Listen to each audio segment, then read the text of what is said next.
Hello बच्चों, welcome to quantum learning Varanasi centre. और मैं आपका केमिस्ट्री टीचर निखिल सर।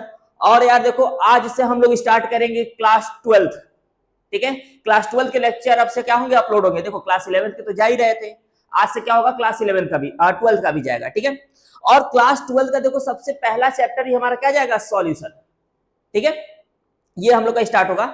अच्छा अब देखो यार, मैं अगर सच बात बताऊं तुम लोग को, देखो ये क्लास 12 बहुत ज्यादा मायने रखेगा तुम लोग के लिए।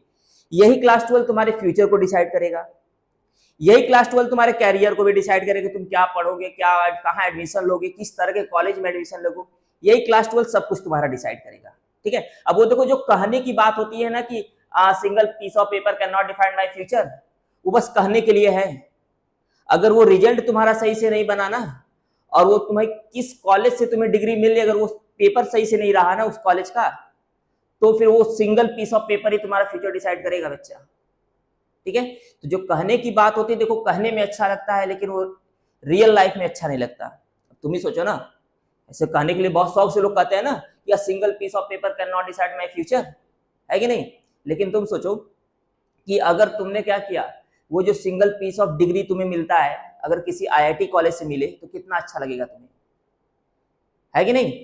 तुम्हारे क्या होंगे, तुम्हें बहुत सारे ऑप्शंस मिलेंगे कैरियर बनाने के लिए। लेकिन वही एक सिंगल पीस ऑफ पेपर तुम्हें क्या हो, एक प्राइवेट कॉलेज से मिले तो क्या कोई फर्क पड़ेगा, फिर नहीं पड़ेगा। तो इसीलिए बच्चा याद रखिएगा, वो सिंगल पीस ऑफ पेपर तुम्हें कहां से मिलेगा ये डिसाइड करेगा ये क्लास 12 तुम्हारा। ठीक है, अब ये मत सोचो कि इतना समय बीत गया, क्लास 11 बर्बाद हो गया तो कैसे हम कवर करेंगे, क्या नहीं। ये सब देखो ठीक है, जो हो गया सो हो गया।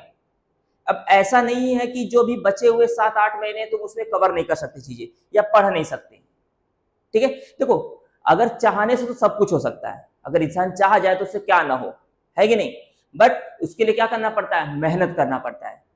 या मेहनत करोगे तो देखो सब कुछ होगा, है ना। अगर मेहनत नहीं करोगे तो कुछ नहीं होने वाला। ठीक है, तो अभी से भी अगर हम लोग साथ में मिलकर, देखो हम तो मेहनत कर ही रहे तुम लोग के लिए, लेक्चर बनाएंगे, सब कुछ करेंगे। लेकिन अगर मेरे साथ तुम लोग भी मेहनत करोगे तभी तो अच्छा लगेगा ना। देखो पढ़ाने का मजा कब है, जब सामने से एफर्ट आता है कि हाँ बच्चा पढ़ना चाह रहा है, तो खुद पढ़ाने में अच्छा लगता है कि हाँ चलो वो पढ़ना चाह रहा है तो हम उसको पढ़ाएंगे कम से कम। अब यार तुम लोग मुर्दों की तरफ पढ़ लोगे, कोई रिस्पॉन्स ही नहीं, बस लेक्चर देखे छोड़ दिया, हटाओ, तो कहाँ से। थोड़ा सा यार हम लोग को भी तो एक्सप्रेशन मिलना चाहिए ना। हमारे अंदर भी क्या होना चाहिए, क्यूरियोसिटी होनी चाहिए ना कि हाँ सामने वाला बच्चा पढ़ना चाह रहा है, पूछ रहा है हमसे कि सर ये क्या होगा, कैसे होगा, क्या क्या चीजें पढ़ाएंगे, कैसे कैसे। तब हम लोग के अंदर भी होता है कि हाँ बच्चा पूछ रहा है, मतलब वो इंटरेस्ट दिखा रहा है, तो हम भी क्या करें, जी जान से लगे। लेकिन तुम लोग मरे हुए मुर्दे की तरह पढ़ते हो यार एकदम। ठीक है, तो देखो जो भी है जैसे भी पढ़ो वो ठीक है, तुम लोग की बात है कि तुम लोग कैसे पढ़ना चाह रहे हो, लेकिन पढ़ना है। अगर नहीं पढ़ोगे बच्चा तो फिर वही बोलते रह जाओगे, सिंगल पीस ऑफ पेपर वाला डायलॉग, तो सब कुछ बोलने से तो होगा नहीं, है ना। ठीक है, चलिए कोई बात नहीं। तो देखिए आज हम लोग स्टार्ट करेंगे सॉल्यूशन चैप्टर। अच्छा देखो यार एक चीज और, कि अभी पिछले मतलब लेक्चर में एक बच्चे का कमेंट आया था कि सर क्या आप नीट 2016 तक क्या सिलेबस खत्म कर देंगे। तो देखो बेटा, हम इसकी गारंटी के साथ तो नहीं बोल सकते कि हाँ मैं सिलेबस खत्म कर दूंगा, हाँ लेकिन मैं ये बोल सकता हूं कि मैं आपका फिजिकल और इनऑर्गेनिक लगभग कोशिश करूं खत्म हो जाए। ठीक है, कोशिश करेंगे लगभग लगभग फिजिकल और इनऑर्गेनिक आपका खत्म हो जाए, ऑर्गेनिक की मैं बात नहीं कर सकता। ठीक है, और मैं ये भी नहीं कर रहा हूं कि देखो मैं 100% गारंटी, लेकिन हाँ मैक्स टू मैक्स वो खत्म हो जाएगा, मैं ये भी बोल रहा हूं कि फिजिकल और इनऑर्गेनिक क्या होगा, मैक्स टू मैक्स खत्म हो जाएगा। बट ऑर्गेनिक की मैं गारंटी तो बिल्कुल नहीं ले रहा हूं अभी, क्योंकि देखो यार चीजें रिकॉर्ड करना है, फिर इसको बहुत ज्यादा टाइम लगता है, इसमें मेहनत भी बहुत है, सब कुछ है। तो हाँ मैं इस बिहाफ पे बोल सकता हूं कि हाँ मैं खत्म कर दूंगा, कि तुम लोग भी एफर्ट दिखाओ कि हाँ सर हम लोग पढ़ना चाह रहे हैं, आप रिकॉर्ड करिए लेक्चर, तब मैं कर रहा हूँ गारंटी के साथ कि मैं खत्म कर दूंगा। ठीक है, तो अब देखो तुम लोग क्या चाह रहे हो, कि तुम लोग चाह रहे हो कि खत्म हो कि नहीं हो, तुम लोग बताओगे। ठीक है, चलिए ठीक है, तो आज हम लोग स्टार्ट करते हैं अपना पहला लेक्चर सॉल्यूशन का। ठीक है, तो सॉल्यूशन देखो, सॉल्यूशन स्टार्ट करने से पहले मैं कुछ और चीजें बता दे रहा हूँ। क्लास 11th में अब मान लो अब तो सिलेबस से हट गया है, लेकिन क्लास 11th में एक चैप्टर हमारे पास स्टेट ऑफ मैटर, क्या है, स्टेट ऑफ मैटर। वहां पे हमने गैस के बारे में पढ़ा था, किसके बारे में, गैस के बारे में। क्लास 12 का इसके पहले एक चैप्टर है सॉलिड स्टेट, मान लो वो भी सिलेबस एकेडमिक के सिलेबस से तो हटाई दिया गया है। तो वहां पे हम लोगों ने क्या पढ़ा था, सॉलिड के बारे में। ये जो सॉल्यूशन चैप्टर है यहाँ पे हम लोग किसके बारे में पढ़ेंगे, लिक्विड के बारे में पढ़ेंगे। किसके बारे में बच्चा, लिक्विड, पानी, है ना, ठीक है। तो हम लोग इसके बारे में पढ़ेंगे। तो यहाँ पे क्या क्या चीजें, सॉल्यूशन क्या होता है, सॉल्यूट क्या होता है, सॉल्यूट देखो इसमें एक टर्म, और जैसे क्लास 11 में तुम लोगों ने some basic concept of chemistry पढ़ा होगा, तो मोलैरिटी, मोलैलिटी, नॉर्मेलिटी, स्ट्रेंथ, ये सब पढ़ा होगा, ठीक है। तो यहाँ पे भी देखो उन सब का यूज है, और जिसको भी मोलैरिटी, मोलैलिटी, नॉर्मेलिटी, स्ट्रेंथ ये सब नहीं निकालने आता, ठीक है, तो वो क्या करो जाके, भैया मैंने पहले से मोल कॉन्सेप्ट का लेक्चर रिकॉर्ड करके रखा हुआ है, अपलोड किया हुआ है, ठीक है, क्लास मतलब कि 11th के चैप्टर में, ठीक है। तो वो उसको खोलिए या तो सर्च मार लीजिए सीधे कि मोलैरिटी, नॉर्मेलिटी, मोलैलिटी एंड मोल, ठीक है, बाय निखिल सर, उससे भी मिल जाएगा, नहीं तो आप कमेंट मतलब पिन किया गया है लेक्चर, वहां पे भी देख लीजिए, ठीक है। चलिए ठीक है, स्टार्ट करते हैं हम लोग। और याद रखिएगा कि मोलैरिटी, मोल और नॉर्मेलिटी निकालना, साथ साथ मोलैलिटी, ये बहुत इंपॉर्टेंट है इस चैप्टर के लिए। ये मत सोचो कि नहीं अगर उसको नहीं निकालेंगे तो भी हो जाएगा, तो नहीं, तब तो नहीं हो पाएगा, ठीक है। चलिए आइए स्टार्ट करते हैं हम लोग अपना पहला टॉपिक। देखो है सॉल्युबिलिटी। क्या है, सॉल्युबिलिटी। इस सॉल्युबिलिटी क्या होता है, चलो बताओ यार, कोई लोग कमेंट कर दो कम से कम कि हाँ देखिए सर ये सॉल्युबिलिटी होता है, ठीक है। देखो सॉल्युबिलिटी क्या होता है, सॉल्युबिलिटी का मतलब होता है कि किसी भी स्पेसिफिक अमाउंट ऑफ सॉल्वेंट में कितना अमाउंट डिजॉल्व हो सकता है, उसी को हम लोग क्या बोलते हैं, सॉल्युबिलिटी बोलते हैं। और टेम्परेचर क्या होना चाहिए, कांस्टेंट होना चाहिए। अब जैसे मान लो कि अगर हम 100 ml वाटर लिए, तो 100 ml वाटर में मान लो हमने नमक NaCl को डिजॉल्व करना स्टार्ट किया, तो उसमें कितना मैक्स टू मैक्स जितना ज्यादा से ज्यादा डिजॉल्व हो सकता है, डिजॉल्व हो जाना, जाके सरफेस पे बैठना नहीं चाहिए, तो ज्यादा से ज्यादा जितना डिजॉल्व हो सकता है उसी को हम लोग क्या बोलेंगे, सॉल्युबिलिटी बोलेंगे। क्या बोलेंगे, सॉल्युबिलिटी। तो सॉल्युबिलिटी क्या हो जाएगा मेरे हीरो, तो सॉल्युबिलिटी हो जाएगा कि the maximum amount of solute which can dissolve in a specific amount of solvent at constant temperature. Constant temperature पे बात करेंगे, ऐसा नहीं कि टेम्परेचर को बढ़ा देना, टेम्परेचर कांस्टेंट होना चाहिए, अमाउंट ऑफ सॉल्वेंट भी कांस्टेंट होना चाहिए। अब उसके बाद सॉल्यूट डिसॉल्व करते जाओ करते जाओ करते जाओ, कितना जितना हो गया उतना ठीक है, जब नहीं हुआ तो बस वही हो गया सॉल्युबिलिटी, ठीक है। तो इसे हम लोग बोलते हैं सॉल्युबिलिटी। क्या बोलते हैं बच्चा, सॉल्युबिलिटी, ठीक है। अब एक चीज देखो, इसी में फिर आता है कि सॉल्युबिलिटी कितने तरह के होते हैं, टाइप्स ऑफ सॉल्युबिलिटी। क्या आता है, टाइप्स ऑफ सॉल्युबिलिटी और फैक्टर। पहले बात कर रहे थे फैक्टर ऑफ सॉल्युबिलिटी की, फिर टाइप्स ऑफ सॉल्युबिलिटी की भी बात कर लिया जाएगा, ठीक है।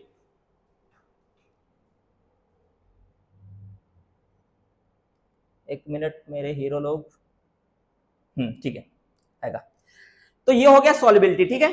अब इसी में हम देखो बात करेंगे फैक्टर अफेक्टिंग सॉल्युबिलिटी, कि कौन कौन से फैक्टर है जो कि सॉल्युबिलिटी को अफेक्ट कर सकते हैं। जैसे मान लो डिसॉल्व कर रहे हैं कोई चीज, टेम्परेचर बढ़ा दिए तो सॉल्युबिलिटी बढ़ सकती है या घट सकती है, प्रेशर बढ़ा दिए तो भी सॉल्युबिलिटी बढ़ सकती है या घट सकती है।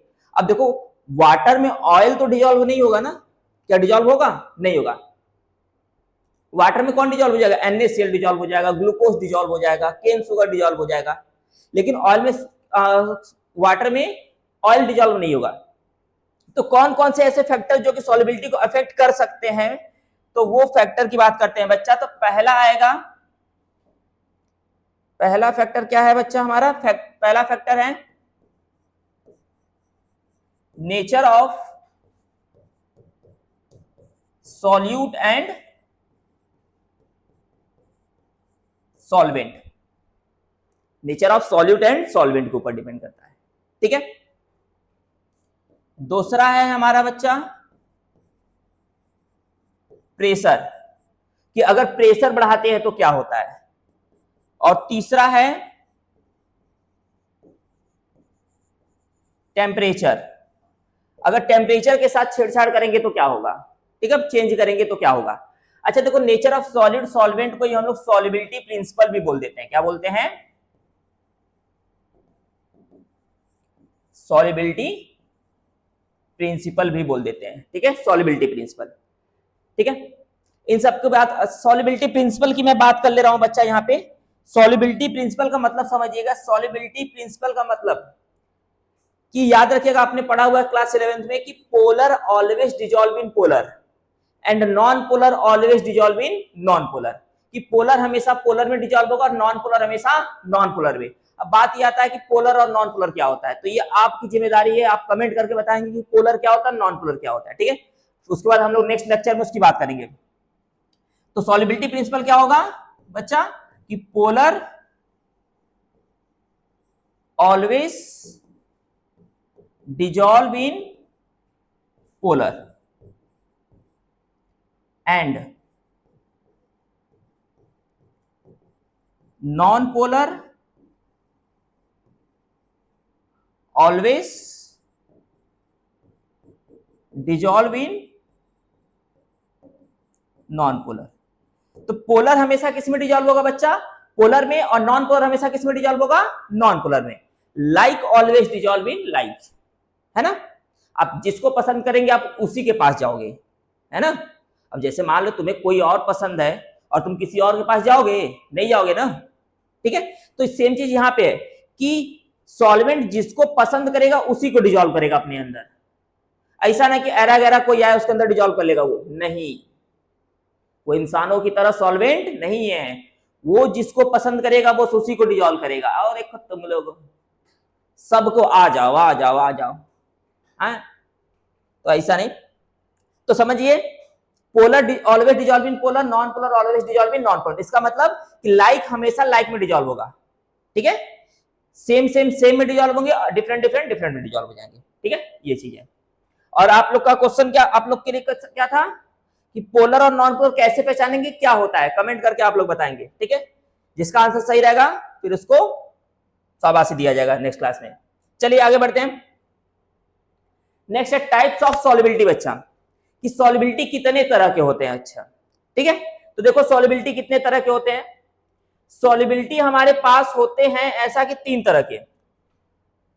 कितने तरह के बच्चा, 3 तरह के। सबसे पहला होता है सॉल्युबिलिटी ऑफ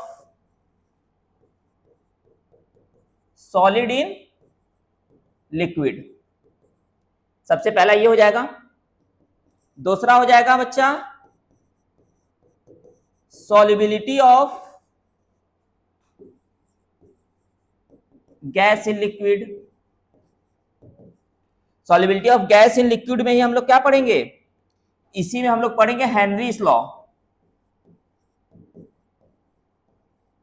इसी में क्या पढ़ेंगे बच्चा, हेनरीज लॉ पढ़ेंगे, ठीक है। और तीसरा क्या है हमारे पास, solubility of liquid in liquid, तीसरा ये पढ़ेंगे। अच्छा, solubility of liquid in liquid में हमारे पास क्या आएगा बच्चा, राउल्स लॉ, ठीक है। तो ये 3 तरह के सॉल्युबिलिटी पढ़ेंगे, और तीनों के कौन कौन, मतलब प्रेशर के ऊपर क्या इफेक्ट पड़ेगा, टेम्परेचर के ऊपर क्या इफेक्ट पड़ेगा, और नेचर ऑफ सॉलिड और लिक्विड के बीच, सॉलिड और सॉल्वेंट के बीच में क्या इफेक्ट पड़ेगा, ये सब भी पढ़ेंगे इसमें, ठीक है हम लोग। तो पहले बात करते हैं solubility of solid in liquid, ठीक है। तो solubility of solid in liquid की बात किया जाए तो समझो एक चीज जरा सा, देखो समझना क्या है, समझदार तो ऐसे तुम लोग हो, बस पता नहीं तुम लोग की बुद्धि में क्या चला जाता है, मुझे समझ नहीं आता। मान लो इसमें क्या है, वाटर है,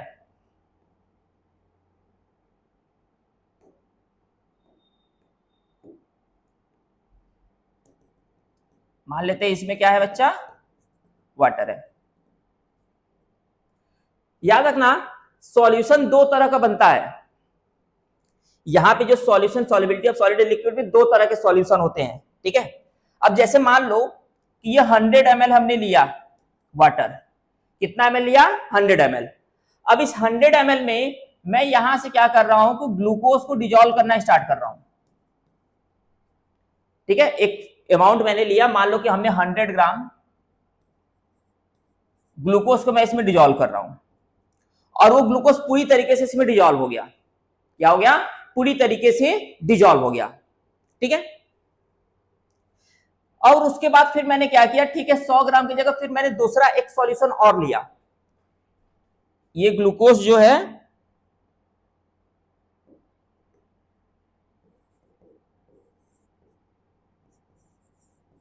100 ग्राम ग्लूकोज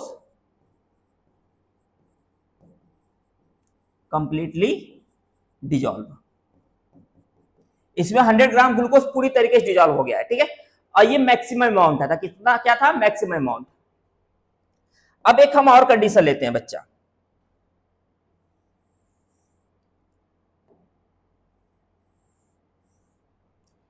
फिर हमने क्या लिया, 100 ml ही लिया। कितना लिया, ये 100 ml है वाटर, ठीक है। फिर इसमें मैंने क्या किया, इस बार 120 ग्राम ग्लूकोज को डिजॉल्व किया। तो जब देखो हमने 120 ग्राम ग्लूकोज को डिजॉल्व किया तो हुआ क्या, इसमें से कुछ अमाउंट ऑफ ग्लूकोज डिजॉल्व हो गया और ये कुछ few amount of glucose, few amount of glucose is not dissolved, is not dissolved। कुछ अमाउंट ऑफ 100 ml में यहाँ पे 100 ग्राम तो डिजॉल्व हो गया था, तो यहाँ पे भी 100 ग्राम डिजॉल्व हो गया होगा, या मान लेते 110 ग्राम डिजॉल्व हो गया होगा। कुछ अमाउंट क्या हुआ, डिजॉल्व नहीं हुआ। तो समझो, तो मैंने क्या बोला, दो तरह के सॉल्यूशन होते हैं ना। कितने तरह के, दो। पहला इसमें जो होता है बच्चा, पहला होता है सैचुरेटेड सॉल्यूशन। पहला कौन सा होगा, सैचुरेटेड सॉल्यूशन। सैचुरेटेड सॉल्यूशन का मतलब समझिए कि the solution in which solute the maximum amount of solute which are completely dissolved in a given solution। मतलब वो सॉल्यूशन जिसमें जो मैक्सिमम अमाउंट ऑफ सॉल्यूट होता है वो डिजॉल्व हो जाए पूरी तरीके से, तो उसे हम लोग क्या बोलते हैं, सैचुरेटेड सॉल्यूशन। क्या बोलेंगे, सैचुरेटेड सॉल्यूशन बोलेंगे, ठीक है। अच्छा, अब इसमें क्या हुआ, पूरी तरीके से तो डिजॉल्व नहीं हुआ, तो इसी वजह से इसके लिए क्या आएगा, दूसरा होता है unsaturated solution. Unsaturated solution, unsaturated solution का मतलब क्या हो जाएगा कि solute is not completely dissolve in a given solution.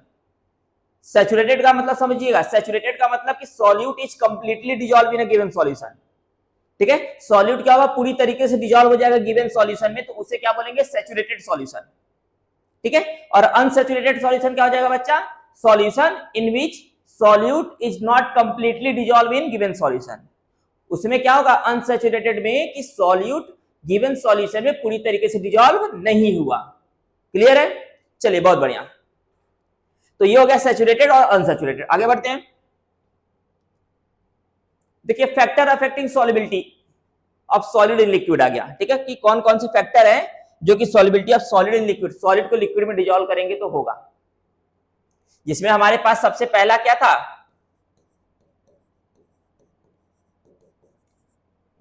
Solubility principal जिसे बोल देते हैं,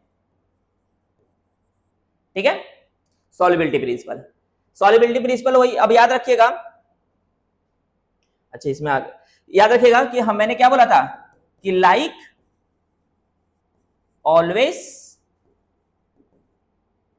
dissolve in like, like always dissolve in like मतलब सेम सेम में डिजॉल्व होगा, ठीक है। अब एक चीज और याद रखिएगा मेरे बच्चों लोग, जरूरी है कि solubility is exothermic in nature.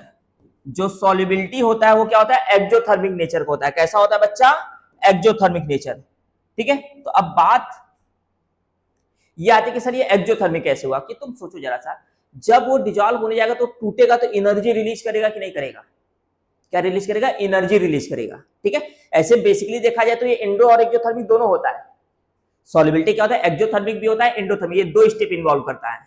कितने स्टेप, दो स्टेप। तो सॉल्युबिलिटी क्या होता है, ये एक्जोथर्मिक को भी फॉलो कर, मतलब इट फॉलो बोथ या बोल सकते solubility follow both exothermic and endothermic reaction process, ठीक है। लेकिन जनरली क्या होता है, एक्सोथर्मिक की हम बात करते हैं, यहाँ पे बात कर रहे हैं, ठीक है। तो बात करते हैं फैक्टर में, देखो आप पहला आ जाएगा nature of solute and solvent. तो nature of solute and solvent के लिए मैंने पहले ही बोला, क्या बोला कि polar always dissolve in polar. Polar हमेशा किसमें डिजॉल्व होगा, पोलर में, मतलब NaCl और वाटर डिजॉल्व हो जाएंगे, ठीक है। उसके बाद मान लो HCl और वाटर, HCl क्यों लेंगे क्योंकि सॉलिड की बात करें, तो मान लो कैल्शियम कार्बोनेट वाटर डिजॉल्व हो जाएंगे, ठीक है। तो पोलर हमेशा किस में डिजॉल्व हो जाएगा बच्चा, पोलर में डिजॉल्व हो जाएगा, ठीक है। ये चीज आगे बढ़ते हैं। नेक्स्ट है प्रेशर। क्या है, प्रेशर। चलो ये बताओ, ठीक है। प्रेशर देखो, मान लो मैंने 100 ग्राम क्या, मैंने 100 ml वाटर लिया। कितना ml लिया, 100 ml। ये हमने लिया एक कंटेनर, इसमें हमने भरा कितना, 100 ml वाटर। कितना भरा हमने, 100 ml वाटर भरा। अरे भरा ना यार, तुम लोग भी तो। अब हमने क्या किया, हमें पता है कि वाटर के अंदर स्पेस है, तो हमने क्या किया, ये सॉलिड पार्टिकल्स कुछ इसमें डिजॉल्व किए। क्या डिजॉल्व किए, सॉलिड पार्टिकल्स। अब तुम ये बताओ, अगर तुमने एक ग्लास लिया है, उसमें वाटर फिल किया हुआ है और उसमें तुम सैंड डाल दो, क्या डालो, सैंड, बालू। अब उसके बाद से तुम ऊपर से प्रेशर अप्लाई करो। अब यहां से मैंने क्या किया, इसके ऊपर प्रेशर अप्लाई कर रहा है, मैं किए जा रहा हूं, प्रेशर किए जा रहा हूं। तो ये बताओ, क्या इस वाटर में ये जो सैंड मॉलिक्यूल्स है, पार्टिकल्स है, वो डिजॉल्व हो जाएंगे? नहीं समझ में आया तो खुद घर पे करके देखो। ऊपर तुम चाहे जितना भी प्रेशर अप्लाई करो, क्या उसमें ये सैंड पार्टिकल डिजॉल्व होंगे? नहीं होंगे। रीजन समझो। पहली चीज कि वाटर जो होता है, water is less compressible. Water क्या होता है, लेस कंप्रेसिबल। देखो अगर बहुत ज्यादा कंप्रेसिबल होता तो प्रेशर अप्लाई करते तो इस हो सकता था कि सॉलिड पार्टिकल टूट के और सिंपलर पार्ट में होता है, लेकिन वाटर बहुत ज्यादा कंप्रेसिबल है नहीं, तो जब कंप्रेस करेंगे तो जो थोड़ा बहुत स्पेस था वो कंप्रेस हो जाएगा। अब उसके बाद हम चाहे जितना भी प्रेशर अप्लाई कर ले, वो वाटर कंप्रेस्ड नहीं होने वाला। जब ये बताओ, जब ये वाटर कंप्रेस्ड नहीं होगा तो क्या इसके पास वो फोर्स पहुंचेगा? नहीं पहुंचेगा। जब वो फोर्स पहुंचेगा ही नहीं तो क्या वो डिजॉल्व होगा? नहीं होगा, है ना। तो हम क्या बोल सकते हैं, हम ये बोल सकते हैं कि there is no effect of pressure on solubility of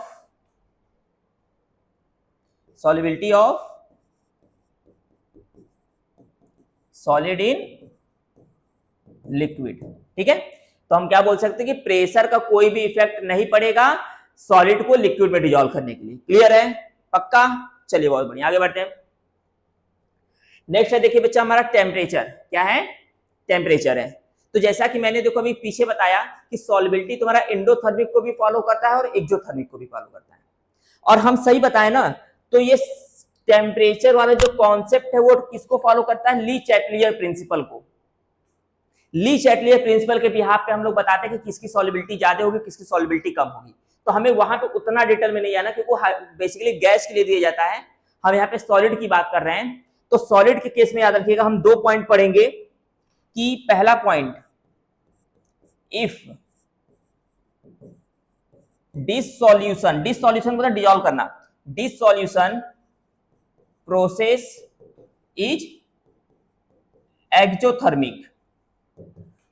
अगर डिसॉल्यूशन प्रोसेस एक्सोथर्मिक है तो उस केस में याद रखना कि temperature inversely proportional to solubility, ठीक है। तो क्या हो जाएगा, अगर डिसॉल्यूशन प्रोसेस एक्सोथर्मिक है तो टेम्परेचर क्या हो जाएगा, इनवर्सली प्रोपोर्शनल टू सॉल्युबिलिटी, मतलब टेम्परेचर बढ़ाएंगे तो सॉल्युबिलिटी कम होती चली जाएगी, ठीक है। और दूसरा है कि अगर ये पहला केस हो गया था, ठीक है, मतलब ये केस फर्स्ट था किसके लिए, एक्जोथर्मिक के लिए, ठीक है। केस सेकेंड क्या आएगा,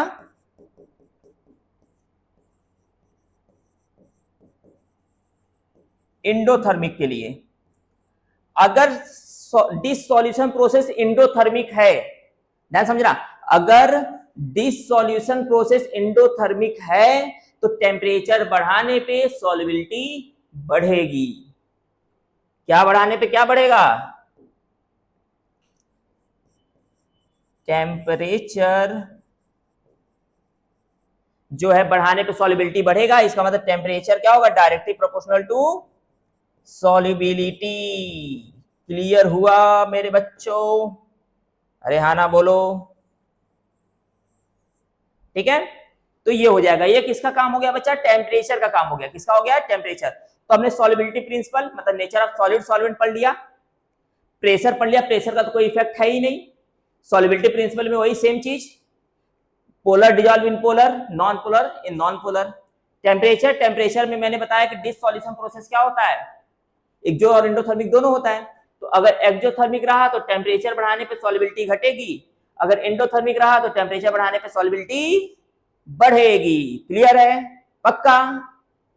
अरे बताओ भैया, हाँ ना कर, हाँ बहुत सही है, इसे बोला करो यार, ठीक है। तो ये हो गया, ठीक है। यहाँ पे हमारा लेक्चर क्या हुआ, देखो समाप्त हो गया, ठीक है। तो हम लोग टॉपिक वाइज ही पढ़ेंगे, क्या जो तुम्हें टॉपिक की दिक्कत होगा तुम वो डालो, पढ़ दो, इसलिए हम लोग टॉपिक वाइज लेक्चर रिकॉर्ड कर रहे हैं, ठीक है, रिकॉर्ड कर रहे हैं। तो ये हमारा पहला लेक्चर आज यहाँ पे खत्म हुआ, ठीक है। और अगर किसी को भी इसमें देखो कोई भी डाउट है तो बच्चा कमेंट करिए, पूछिए जो भी चीजें हैं, ठीक है। और कोई दिक्कत नहीं है तो भैया अपने दोस्तों को फॉरवर्ड करो, कम से कम और लोग भी तो पढ़े, है कि नहीं, ठीक है। चलिए फिर आज का क्लास ये ओवर करते हैं, आज का सेवा यहीं पे समाप्त करते हैं, फिर मिला जाएगा कल अगले दिन अगले लेक्चर के साथ और अगले एनर्जी के साथ, है ना। मतलब अगले एनर्जी का मतलब एक एनर्जी बूस्टर पी के आया जाएगा हम लोग, ठीक है। क्लियर है, चलिए फिर आज का सेवा बच्चा समाप्त। अरे यार